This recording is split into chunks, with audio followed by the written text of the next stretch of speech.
Good evening, everyone. Welcome to Weekend Update. I'm Michael Che. I'm Colin Jost.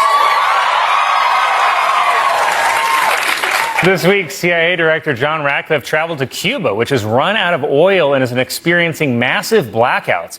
We sent the CIA director because the FBI guy is also experiencing massive blackouts. I love it. 2 employees at a Smoothie King in Michigan were reportedly fired after refusing to serve a smoothie to a man who was wearing a President Trump hoodie, which is crazy. I mean, what happened to being civil and just serving a smoothie with spit in it?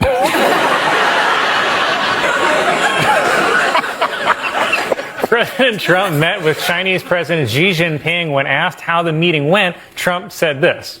But overall, I guess on the scale of from 0 to 10, with 10 being the best, I would say the meeting was a 12. I guess Trump just wanted to show China we're still way worse at math. A federal appeals court has restricted abortion access by blocking the mailing of a popular abortion drug. But just remember, any drug can be an abortion drug if you do it enough. According to a senior official, President Trump keeps a letter in the Resolute desk addressed to Vice President J.D. Vance in the event he dies or is assassinated. The letter reads simply, "I wish it had been you." Detractors on CNN are saying that Trump had no authorization for this war, but he actually did. Netanyahu said it was okay. I can't believe our leader could just attack Iran with no vote, no permission from Congress or anything. I mean, what is this, Iran? Defense Secretary Pete Hegseth, seen here right after the bartender cut him off, testified before Congress where he revealed that the current estimate for the war in Iran is $25 billion a gallon. Also, how has the war already cost $25 billion? What are we bombing them with? White House ballrooms? President Trump has rejected Iran's latest demands to end the war, including recognition of Iranian sovereignty over the Strait of Hormuz and U.S. war reparations. You want reparations from America? Get in line, honey. A new report shows that there have been at least 9 incidents at Newark Airport where air traffic controllers have lost contact with planes that were about to land. But luckily, it's Newark, so planes can just follow the smell. The CIA is reportedly working to arm local militias in Iran with the hopes that they will lead an uprising. Hey, worked great in Afghanistan. President Trump said that he should be involved in choosing Iran's next supreme leader. So congrats to new supreme leader Ayatollah Jared Kushnari.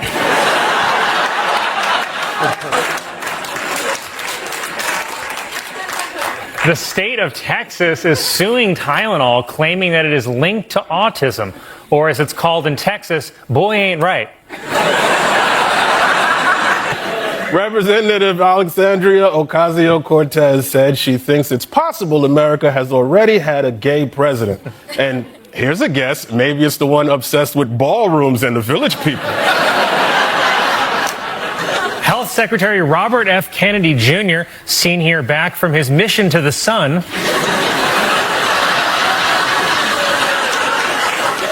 he's recovering from rotator cuff surgery on his shoulder. Well, look who needs me now, said Tylenol.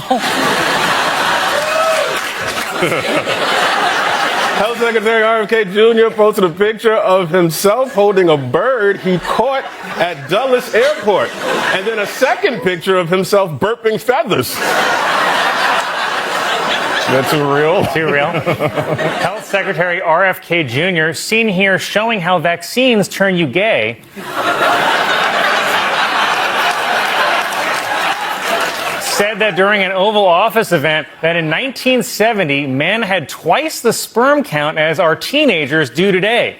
The teenage sperm counts were measured at the You Sure This Is Legal Institute. Yesterday, Kamala Harris said she is thinking about running for president again. And I like her chances as long as she finally grows that penis. I tried to keep a straight face as long as I could. Health Secretary Robert F. Kennedy Jr. announced that he is launching a new podcast. The podcast is called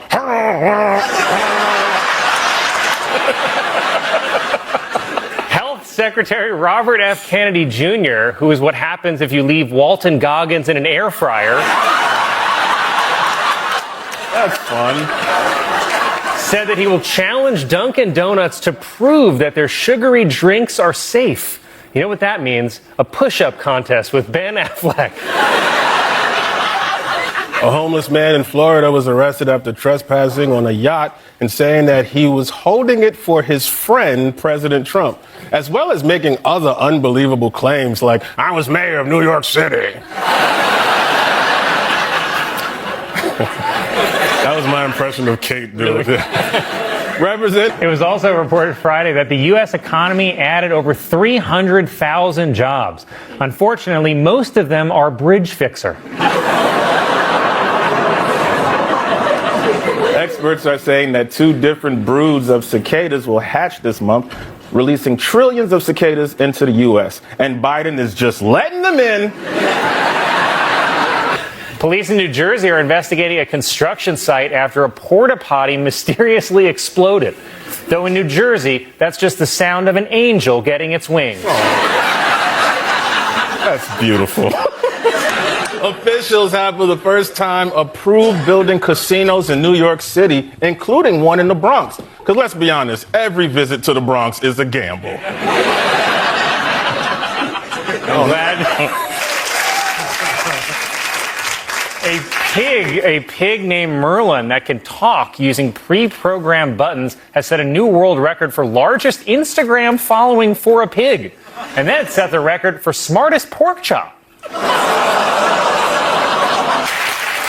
A former Olympic athlete who promoted the run, walk, run strategy to running has died at the age of 80.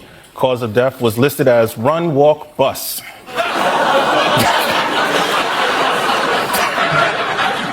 A new study finds that the best city in the country for retirees is Orlando, Florida, while the worst city for retirees is Slippery Bathtub, Wisconsin. A growing number of studies show that watching short-form videos can lead to mental cognition problems. So if you're watching this on TikTok, This week, President Trump met at the White House with the president of Brazil, a parrot with a BBL. I really wanted that one to work. Kamala Harris has reportedly told donors that she wants the DNC to release its autopsy of what went wrong in the 2024 campaign. Autopsy? Come on, he's not dead. You like how sassy I am? Yes, I do. A number of bars around the country have implemented a policy banning cell phones. This, according to a recent lie a man told his wife.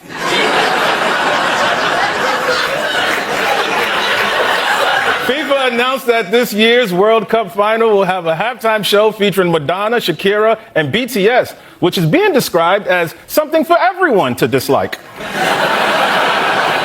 A woman has filed a lawsuit against Diddy, accusing him of assault and dangling her off a 17-story balcony, which is just incredible grip strength for a guy coated in baby oil. British officials have blocked Ye from entering the country to perform at a music festival despite his offer to meet with members of England's Jewish community, which he thinks are the bank goblins from Harry Potter. Wow, we just learned a lot about you. Ye! Ye has released a new album called Bully. So please try to separate the art from the artist. And remember that Ye can make awful music and still be right about Hitler.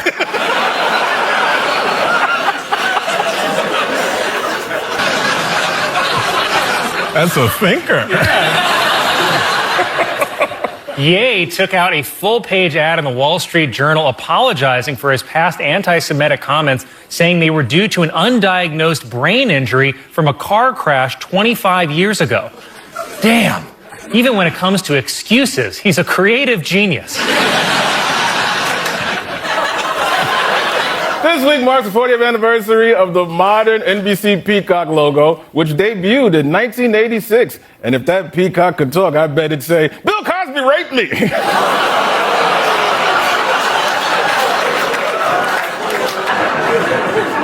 This week, Live with Kelly and Mark reran an episode from 2023 in which host Kelly Ripa begs to go on Diddy's yacht. Even crazier, SNL is airing an episode right now with a guy who was on Diddy's yacht last week. Same Taco Bell person liked it. The winners of the annual wife carrying contest in England was a couple from Finland, while once again the winner of the husband carrying contest was Scarlett. We're really learning a lot about you. Oh no. A man in Canada saved his wife after a polar bear lunged at her and he leapt onto the bear's back, shouting, "Finish her!" In honor of Women's History Month, Mattel is releasing a line of Barbie dolls that celebrates female friendships. And maybe they're such good friends that they kiss? Amazon Prime has launched a new tool that will use AI to dub movies into English from foreign languages like Spanish, Korean, and Sylvester Stallone. A new report finds that the state with the most adult children still living with their parents is New Jersey. Adult children in New Jersey are calling the report, "Ma, why you gotta tell them that for?"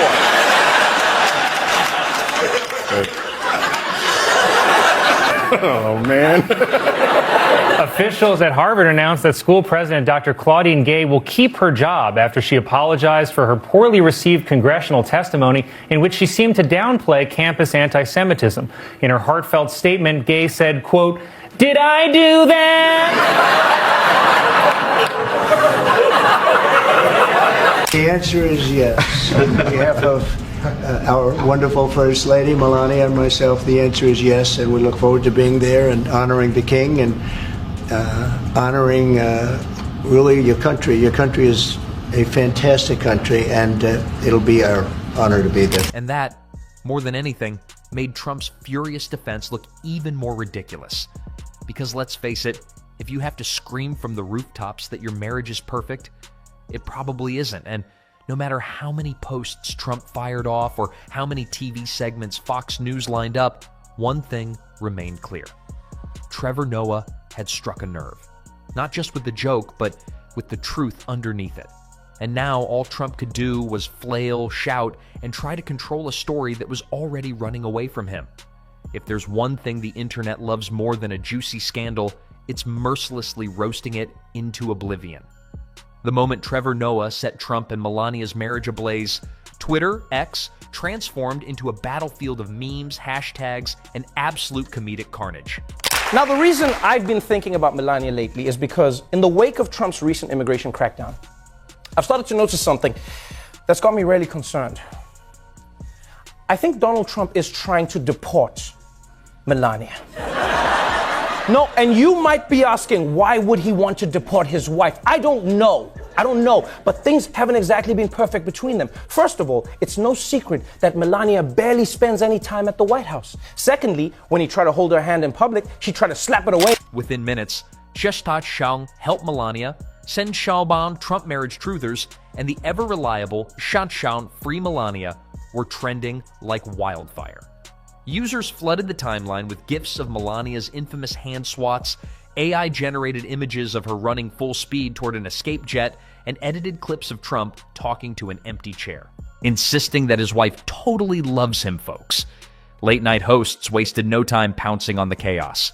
Jimmy Kimmel chuckled his way through a monologue about how Melania's side-eye deserves its own seat at the United Nations.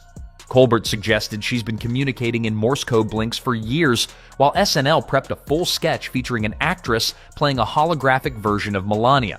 Because, let's be honest, we haven't seen her in ages. And the public? Completely unfazed. At this point, Trump's over-the-top reactions are as predictable as a Hallmark movie ending. But that doesn't stop the internet from doing what it does best, turning a political firestorm into the funniest thing you'll see all week. I feel like Trump would be exactly the same even if he spoke Arabic. It would be like the same thing. He'd be like, halal wa ترى شكرا لو يلا ويلك بعدك شكرا لو الليلة بعدك الليلة يلا يلا. The fallout is inevitable, and the world is watching. Trump responding to Trevor's joke is as certain as the sun rising. The only question is how dramatic it'll be. Will he fire off a caps lock meltdown on Truth Social, accusing late-night hosts of being part of a deep state comedy coup? Or maybe he'll sit down for a primetime interview, passionately insisting that his marriage is stronger than ever, while Melania stares off into the distance, counting down the minutes until her next solo vacation. Meanwhile, the real question remains: what is Melania thinking? Is she secretly packing her designer bags, dreaming of a peaceful life far away from political chaos? Or is she just nodding in exhaustion, knowing that defending this marriage is above her pay grade? And let's not forget, Trevor may have just unleashed a comedy arms race. Now that the floodgates are open, will late-night hosts take it up a notch? Will Kimmel dedicate an entire segment to decoding Melania's body language? Will Colbert create a State of the Union Trump Marriage Edition skit? One thing is certain, this is just the beginning, and the late-night roast session is far from over.